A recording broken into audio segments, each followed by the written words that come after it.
ప్రారంభిస్తాయి. తర్వాత ఆ మ్యాగ్నెటిక్ నీటిని మనం తాగినప్పుడు ఆ మ్యాగ్నెట్ మన శరీరం మొత్తం పాకుద్ది.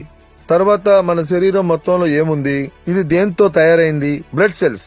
బాగా జాగ్రత్తగా వినండి, ఇది మ్యాగ్నెటిక్ వాటర్. ఈ వాటర్ బాటిల్ లో ఉన్న ఈ మ్యాగ్నెటిక్ వాటర్, ఈ మ్యాగ్నెట్ వాటర్ ని మ్యాగ్నెట్ గా మారుస్తుంది. తన ప్రాపర్టీని నీళ్లలో వదిలేసింది. అందువల్ల అది మ్యాగ్నెటిక్ అయింది. అందువల్ల మీరు తాగిన నీళ్లు మ్యాగ్నెటిక్ అయింది. ఇంతకు ముందే నేను మీకు చెప్పాను, మన బాడీ దేంతో తయారైంది? Blood cells. బ్లడ్ సెల్స్ లో ఏముంది? హీమోగ్లోబిన్. హీమోగ్లోబిన్ లో ఏముంది? ఐరన్. ఐరన్ ఏం చేస్తుంది? మ్యాగ్నెట్ ని అలా లాగుద్ది. దేని లాగుద్ది? మ్యాగ్నెట్ ని అలా లాగుద్ది. కాంబినేషన్ ఏంటి? మీరు మ్యాగ్నెటిక్ నీరు తాగారు, సో బ్లడ్ సెల్స్ లో ఉన్న ఐరన్ మ్యాగ్నెట్ ని అలా లాగుద్ది.